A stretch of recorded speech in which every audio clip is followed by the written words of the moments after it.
What's up guys, it's me Jeremy. So a while back we did a video before on some interesting things about League of Legends, and if that video did well I said I would do another one, and it did, so here we are, let's begin. So first up, something pretty cool that you might not have known before about League of Legends was kind of like an interesting twist to Flash back in the days. So everyone's favorite summoner spell actually used to break projectiles that were targeting you. So for example, if a Veigar used his ultimate on you, you could actually time your flash and completely avoid the damage if you timed it perfectly.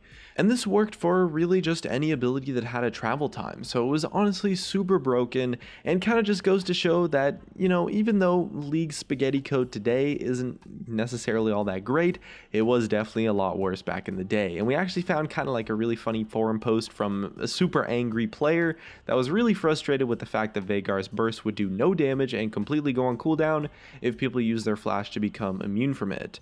Riot later changed it so that targeted projectiles would follow people through their flash, probably a pretty good idea since the ability was already a crazy strong summoner spell. Another pretty cool mechanic that I thought was interesting that was also later removed was Corki's Q, which used to reveal stealthed units, and that included wards, which meant that in addition to using his phosphorus bomb to stop stealth champions from going invisible and to see them, Corki could use it on a ward or to spot out wards so that he could just take them down straight up. He would be able to phosphorus bomb an area and kill the ward right on the spot.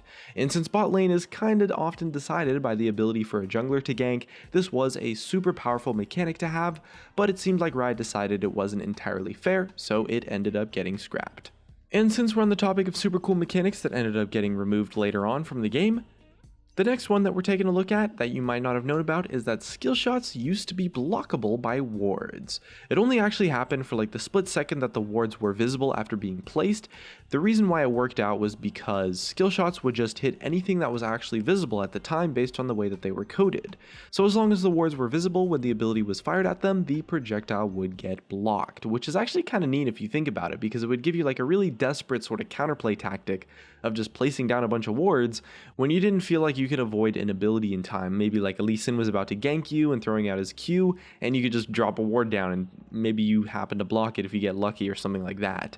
Either way though, Riot decided to remove it eventually, which meant that players would have to rely on their reflexes and on their ability to dodge. It probably wasn't a bad decision that they removed this mechanic, but it's pretty cool to imagine using a ward as sort of like a tiny little shield kind of thing. Next up, we're going with a little bit of a change of pace. Here's something you maybe didn't know about, which is how Riot comes up with the in-game voiceovers for the champions that they use in their game. So there was a Riot post describing this that said that Riot starts with what they call story sketches, which are usually around 2 to maybe even 9 pages long, depending on the character, and those sketches are kind of used to define like the champion's background, you know, who they are, what they're like, how they're viewed in the world, that sort of thing. And once these story sketches are done, the writers use their own personal methods to put together 50 or so different voice lines for the champion. And those voice lines then go up for review in order to gather feedback, collect some results, and make some changes. And then after they figure out the general idea for what the voice of the champion is going to be like the personality and the character, they write just a ton more voice lines than they actually need, remove the bad ones and sort out the ones that they don't like, and then finally send the rest to be recorded. Then the writer, sound designer, and editor listen to all the lines, decide which ones work and which ones didn't, so they filter out some more from there, and then it's just a case of testing them in game and sending them to the translation teams. So champions actually get like way more voice lines recorded and processed than actually end up making it into the game.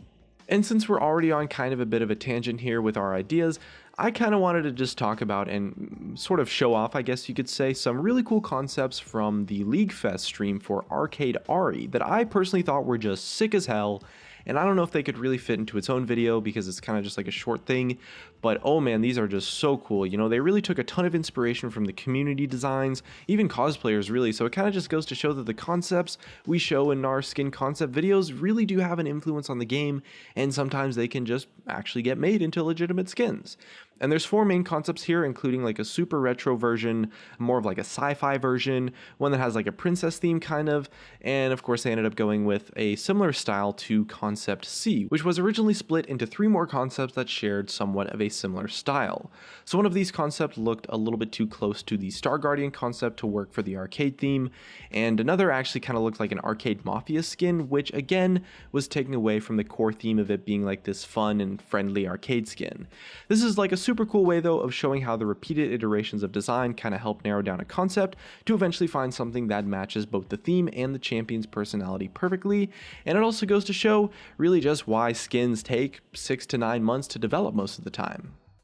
It's not just champions and skins though that get a lot of attention and redesigns. Even side characters like the Shopkeeper go through quite a similar ideation phase when it comes to design in the game. So the League art book that we took a look at a little while back had a section dedicated to Shopkeepers during the huge update of Summoner's Rift, and there's really just a ton of really varied and wacky and honestly just awesome designs here for the character. Nailing the exact personality for a fantasy character isn't really an easy task, but I'm guessing that most of you didn't know that the Shopkeeper might have easily ended up looking like some dude wearing a creepy mask, or maybe like this adorable little goat creature with a huge horn. Quite a lot of the Shopkeeper concepts actually had pipes, maybe they blew smoke rings, which is pretty surprising since Graves can't even have his cigar. But they didn't really mention why they settled on the current Shopkeeper design, but personally I really dig the idea of like a dragon whose body's kind of, wrapped around the tree that he rests against. And a lot of these concepts I believe are kind of cooler than what ended up in the game.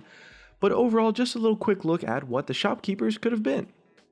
Next up, we're taking a look at something that's actually set up for the future of League of Legends, which is the progression-based systems. Something that up until now hasn't really been that much of a part of the game outside of just leveling your account up to level 30.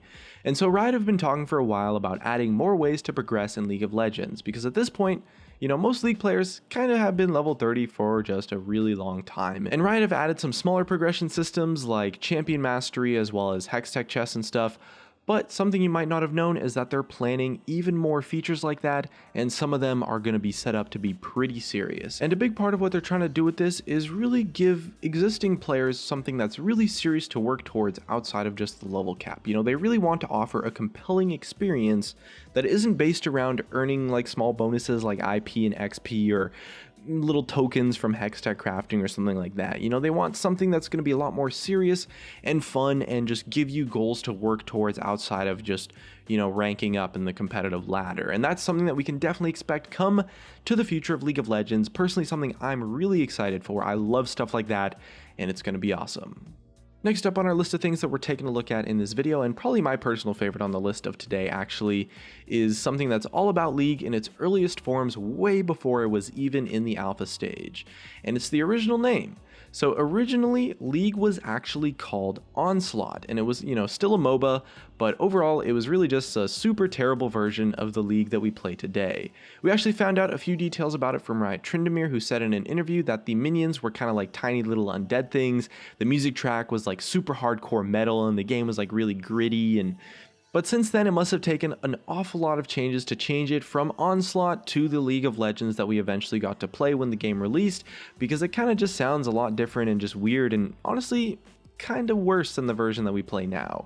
That being said though, it would be a pretty amazing throwback, or maybe like an April Fool's prank or just something. Maybe they could do like a really cool Halloween event if Riot changed the name of the game to Onslaught once again, give it that heavy metal background music track and make it all dark and undead or something. I guess it's a little bit too much work though, just for something that's just for the fun of it, but it would be a pretty cool throwback, and it's a pretty interesting tidbit about the original design of the game. Anyway, that's just about going to wrap things up for today's list of things you probably didn't know about League of Legends. Hopefully you learned something interesting, or maybe just thought that some of these things were cool. Either way, looks like that's going to be it for me. If you guys enjoyed the video, drop a like, subscribe if you want. Thanks for watching, and I'll see you guys next time.